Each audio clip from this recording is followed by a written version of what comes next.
Howdy viewers, and welcome back to this wrong channel. Whoops, hold on. Good morning, boys and girls of the internet. How's everyone doing this morning? So we're standing here in front of a beautiful 97 Dodge Ram 2500 with the big 360 Magnum V8 engine in it. This is a friend of ours. This is a two-wheel drive truck with about 300 and something thousand miles on it. Bluetooth has been disconnected. The dash in it is non-existent. The front end needs some work, but more importantly, the truck had a misfire in it, and he wanted it not to have a misfire in it anymore. So here's what we've got going on. Brought the truck in. Thought, buttload of miles on it. We'll do a tune-up. That'll fix it. And we should have done a little digging to see why it was skipping. So the miss was not a relatively simple fix, as you can clearly see. So we have dissected this 300 and some odd thousand mile Magnum 360 V8 engine to determine that back cylinder back there, I think that's cylinder 8, had died. Now it is not a piston problem. It looks wonderful down in there in its darkness, because I don't know where a flashlight is. It's probably right there in your hand. Look at that. Thank you, Milwaukee. The piston, other than just having some crap sitting on it, looks fine. No holes, no gouge, no nothing. So all the other ones look good. They'll hold coolant. I'm gonna check, make sure they don't have too much wobble in them. The cylinder head is where we have found our issue. So my lovely assistant will roll it over. Thanks, Dad. I've done a lot. And right there, ta-da! There's a chunk missing out of the exhaust valve on the 8th cylinder. So you can see down in there, it is dark and black and nasty. This thing has not been fired. And let's see if we can shine light. Look at that. So that cylinder was getting fuel and was getting spark, and it was probably igniting that little bit of fuel in there, but it had it couldn't build any compression. So we got a bunch of little like scale and buildup and stuff now, and once again a massive blowout in the side of this valve. Now I think what we're gonna do, this is a really old truck. This has a lot of miles on it. It is not worth doing a whole bunch of stuff to, even though I love my Dodges. And Bo loves his Dodge too. So we are going to fix it. But what we're going to do... Let's make sure there's a hole in this one. Yep. Okay, now it's just a bunch of carbon. Yep. Need to brush his teeth more. Yep. We're going to pull that valve. We've got a new one ordered.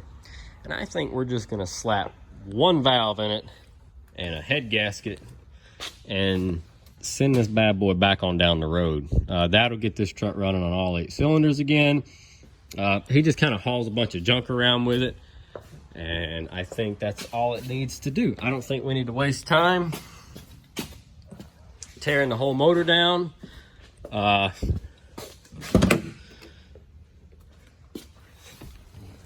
see. I don't know if you can see it. Well, this cluster says 163, but it's just not the right one. Oh, I was trying to show you the dash anyway. Here's the dash in it.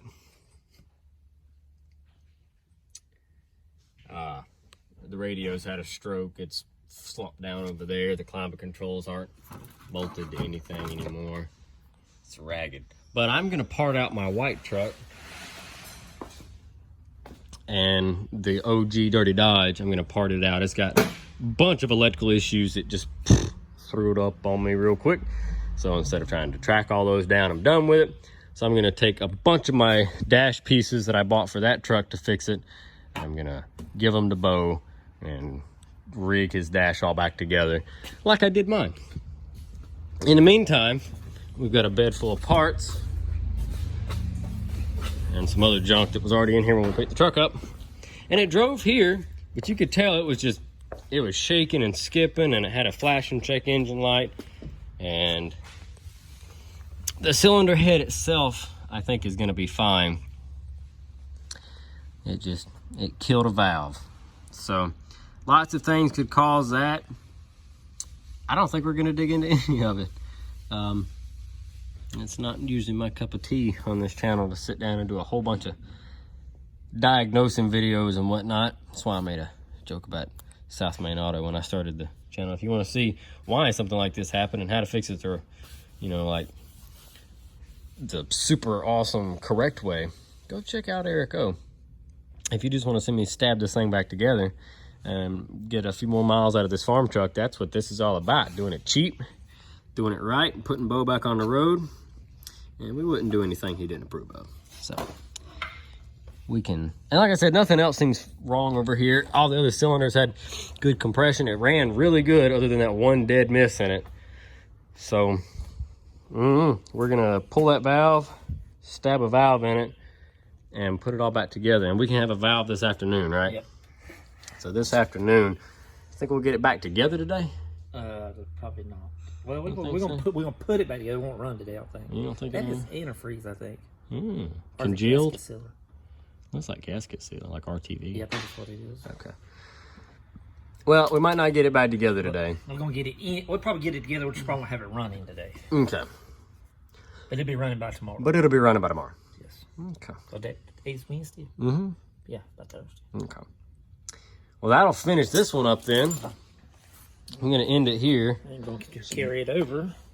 Carry on our wayward head. There'll be compression when we are done. Lay your bad valve seat to rest. Don't just skip no more. Yeah, we get to use a new valve compressor. You know how to operate it. Or spring compressor. Anyway, that's going to do that. I'm going to jump off of here. We're going to tear this thing the rest of the way down and get it ready to slap a new valve in there. And folks, we will catch you in the next part of this video or the next video itself, depending on how I film this. So drop a comment down below. Let me know what you think. And I appreciate you guys for watching. If the video continues, then it continues. And if it don't, well, it just doesn't. I don't know how I'll do this yet. We'll see. And we're back. So there is a second part of this video. Here's your plenum. And here's our cylinder head. So, what all did we film last? Right before we took this off, we wouldn't have the head took off. We was starting to take the head off. No, we was starting to find out why it was not building up compression. Okay. So. Is that how it worked? I'm pretty sure. Okay. Okay. So, here's where we're at. The exhaust valve for cylinder 8 decided that it didn't like all of itself anymore, so it made some changes. It added a weep hole right there on the side, as you can see, and that's no bueno. So there's where all of our compression was going. It looks like something blew through it, if I can get it to focus. So probably what happened is this valve started chipping, and then it burnt and blew this piece out, and then the heat from running it for what I learned was quite a while did the rest of the damage. So I thought this was like, oh yeah, it started skipping, you know, the other day or the other week. Nah, he's been driving this truck for a long time with it doing this. I think he said 2 years. Yeah, 2 years that this truck has been And you know what he did to fix it? Give it more gas. More gas. He just drove it faster. He said if you wound it out, it spark knocked real bad, but it would go. Well, then he was complaining about fuel economy and whatnot, so we've got the plenum off. Dodge and Holly came together and built this whole fuel injection system on these trucks, and they used a plenum right here under the intake. This is the plenum, but there's a gasket right here. Not your intake gasket, but this plenum gasket. 15 bolts holding it 15 bolts holding it on, says Dad. We've got it turned upside down. Dude, I can flip it around.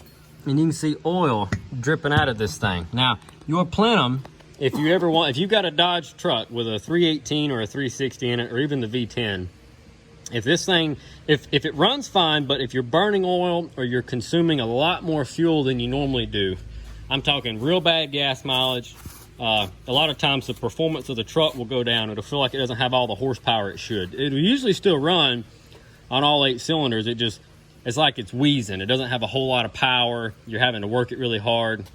All of these things are a sign of a bad plenum gasket. I'm gonna reach over here and get this flashlight. Okay. And you can see there is oil. Now this plenum has been upside down, but you can see up in there,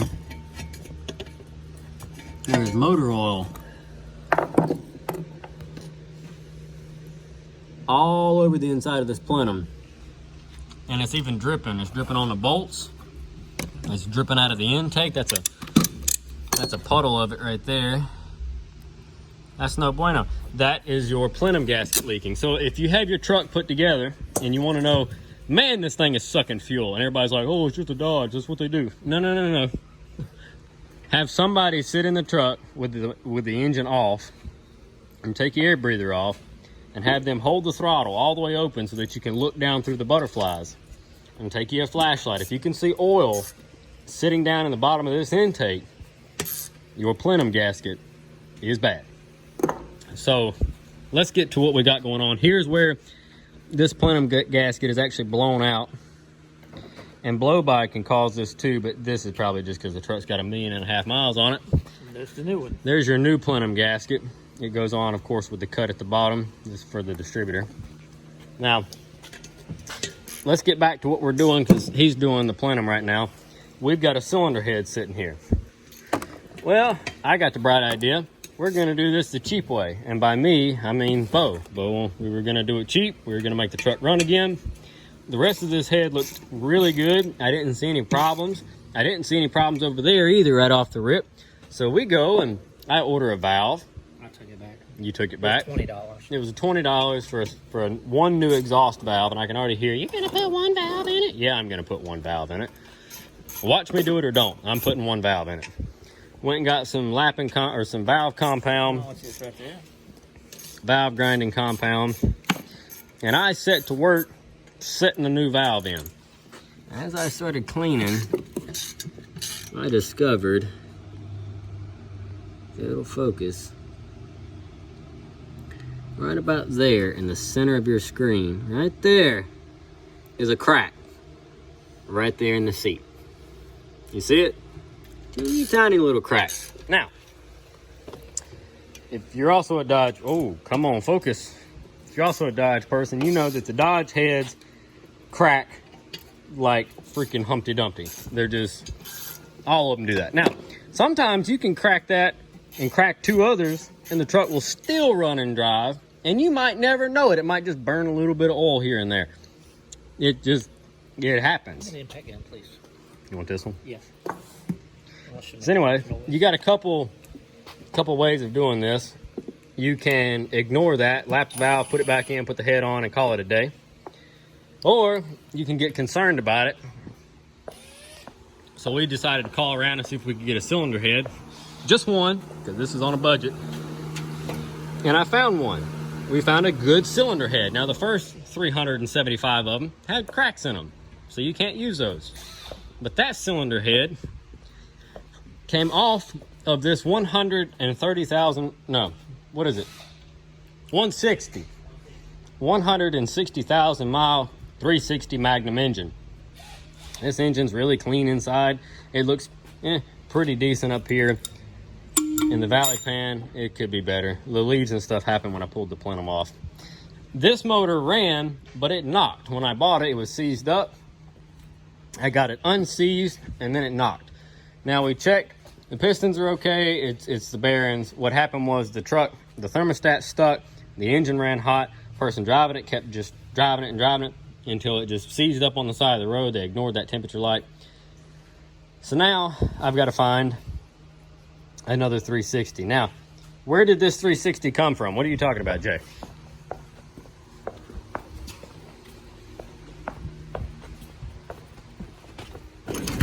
It came from that truck right there. That is my 97 Dodge Ram 1500 extended cab long bed. That's a long boy. And I bought that truck for next to nothing because the motor was locked up. Now that is not the white truck that I've been driving for years, the Dirty Dodge. That is not that Dirty Dodge. That's the Dirty Dodge number 2. And I bought it with a locked up motor. Well, we pulled the motor out. That's the one that donated its cylinder head.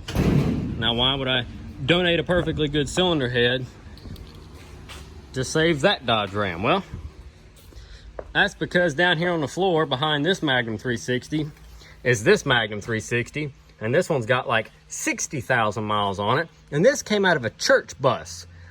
Now, this was the extended wheelbase Dodge D250 church bus, and these things are, some people will argue with you and say that they are different, and some people will say that they're the same. The only differences that could possibly be in there is the cam that's in it. They have a lot of older people call them the RV cams, and that turns some people down. But essentially, it's a different lift ratio so that you get more torque for hauling those big heavy buses and RVs and campers around. If that's the case, great. If not, I don't really care. I think I'm going to put a cam in it anyway. And that motor is going to go in the white one out in the parking lot.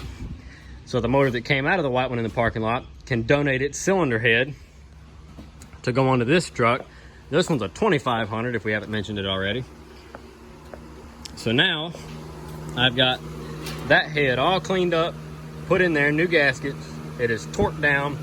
I've got to finish torquing the rocker arms. I put 10 foot-pounds on them. I'm going to go up to about 18 or so. The book says you can do 21, but you need to let them rest after you rotate the motor so that the hydraulic, so that the lifters and everything can settle. You know, to each his own. So I'm just going to go ahead and finish torquing these up now that it's sat for a minute. Dad's working on the plenum gasket. We're going to get it all cleaned up. Oh, look, we can see the magical inside. Let's see, can you tell where the gasket? Oh, yeah. Yeah. So she had blown out, and that's where, like I said, you get some oil consumption because now you're allowing oil from the valley pan to get sucked into the intake. So your intake is trying to suck through the butterfly on the throttle body, but if you've got an opening down here, it can also suck air through these ports where your gasket is blown out. Well, what's it going to suck in there? Oil. Like I said, this also causes it, when it sucks too much air and it starts sucking oil, it gets a lean condition. The engine riches it up, even though it doesn't need to be richer, and then you end up burning more fuel to try to make the same amount of power, but it can't make the same amount of power because it's sucking too much air, and now you're over fueling it, and then you end up with performance issues. So not only you burn oil, you burn gas. Yeah, you're burning two stones at once. Yeah. What is it that Ricky said? You get two birds stoned at once, as Ricky says. So we're going to put a new plenum gasket on it, clean this thing up, put that back on. We're going to get all the oil off of that. We're going to clean this intake manifold up really nice and put new gaskets on it, bolt it on, and then we'll be back here in a minute when we try to fire the truck up, since I couldn't use this head. Technically, you could have used this head. Even though it's got cracks in it, it's a small crack. It is on the valve seat, so you wouldn't get a perfect seal on it anymore, and you do run the risk later on down the road of burning another valve due to that crack in there. However, I've gotten away with it before. You can get away with it again. It's all up to just personal preference. I just happen to have another motor with a cylinder head on it, so that's the route we went. Thanks for watching, folks. We'll do a follow-up video on this one when we fire the truck up. I got too much going on in one video. My computer is not gonna fucking let me make a 25-minute video. It will just take 3 years, and by then this will be irrelevant. So thanks for watching, folks. Drop a comment down below. Let me know what you think. That's our fix for this Dodge Ram. If you want to see this truck run when we're done, hit the like button. Make sure you subscribe, all that good stuff. I don't think I've ever said that in a video, but I'm really wanting to get to 100,000 subscribers. That would be awesome. That'd be the best Christmas present ever. So, but now we'll get this truck running. I'll film that. Then we're going to go through that motor on the ground over there, get it all dolled up and pretty looking, and stab it in the white one. Do you have any last comments, questions, or smart remarks? Not really. Nothing. Other than this is this we already changed the motor in that truck one time before. Right. You know, but other than that, no. Just keep everybody's fingers crossed. I told him that we had put a motor in this truck like years ago, and he's like, no, it was the other Dodge truck that he had. And I was like, no, I remember working on this one. We put a motor in this truck. And he's like, I don't know. And the other one. Yeah, we put a motor in both of them, but I remember putting a motor in that one specifically. I hear you. Sometimes I remember everything. Like you owe me $20. Oh shit. Let's not remember that. Okay. I do have your change though from the junkyard. $20. I didn't even know it. But either way, that's much love. Yeah. That's this change from the junkyard I had to go to this morning. So look at that. Anyway, drop a comment down below. Let me know what you think. Folks, we're going to wrap this up. Thanks for watching. We're going to put it all together, make it pretty, and I'll film it again. Thanks.